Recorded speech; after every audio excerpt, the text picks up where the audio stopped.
Hi friends, welcome back to 5 Minute Modern, where in 5 minutes or less we learn about an important artist, artwork, or concept in the history of modern art.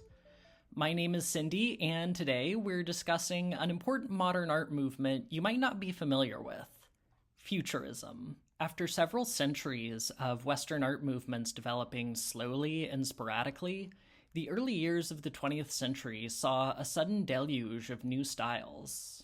Fauvism, Orphism, Die Brücke, and Cubism all came during this period, as did Futurism. Futurism was heavily influenced by Cubism, stylistically speaking. Like the Cubists, Futurists worked to fracture and collapse space and time into a singular flat image, using overlapping picture planes in a shallow space. However, while the Cubists were interested solely in exploring the nature of art itself, the Futurists wanted to destroy the past in search of a bold new future. Italian poet and novelist Filippo Tommaso Marinetti wrote the inflammatory manifesto that would birth the Futurist movement in 1909, and he published it in the influential French paper Le Figaro. Although Marinetti clearly wanted the attention of Picasso, Braque, and the other artistic elites of France, he spent most of the manifesto attacking the historical art of his own country. He declared that the great artworks of ancient Rome and the Renaissance should be destroyed, as they weighed down contemporary art and stifled new forms of creativity. Marinetti revered speed, pushing new developments in art and moving away from the past. As he wrote in the manifesto, a roaring motor car was more beautiful than the winged victory of Samothrace. For the Futurists, originality was all that mattered. Any reference or consideration for the past should be destroyed.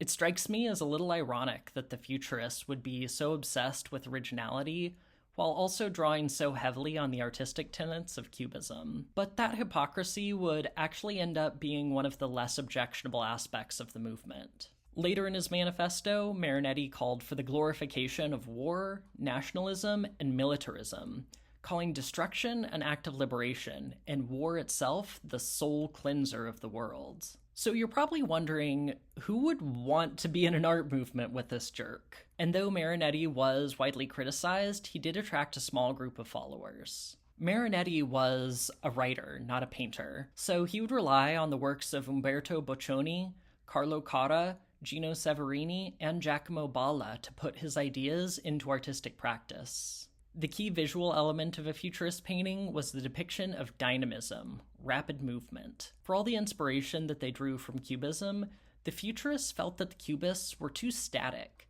They wanted their art to be in motion. Consider one of the movement's major works, Giacomo Balla's Dynamism of a Dog on a Leash. Heavily influenced by the experiments of Edward Muybridge, who photographed a horse galloping, Balla would collapse all of those images onto a single canvas, painting multiple feet for the owner and the dog to suggest motion. A little more soberly, Umberto Boccioni would paint two versions of his triptych, States of Mind, showing people preparing to leave on a train, waving goodbye as it departs, and the sadness of those left behind by the departure. The tone of these works is grim. The faces are depressed and yet relentlessly pushed forward.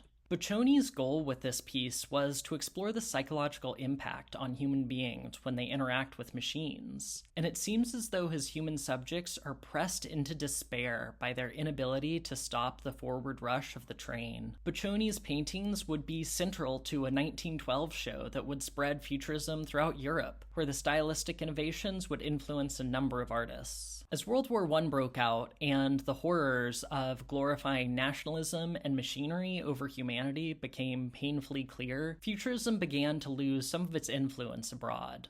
Nonetheless, Marinetti would continue to expound his ideas about Futurism and found an ardent supporter in the Fascist party that rose to power in Italy just after World War I. Marinetti actually co-wrote the Italian Fascist Manifesto in 1919 and became a staunch defender of dictator Benito Mussolini. Futurism would fizzle out in the coming years as Marinetti worked to keep it acceptable to the fascist regime, which otherwise followed Nazi Germany's lead in repressing modern art. If you're like me, you've been thinking about fascism recently.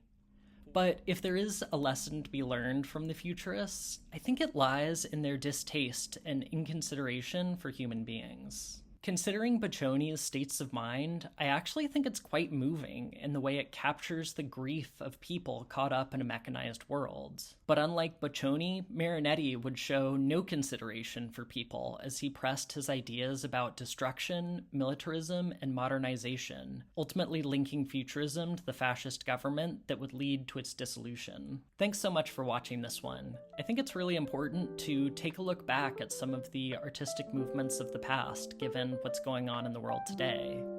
I hope you learned something new, and I hope to see you in the next video. Bye.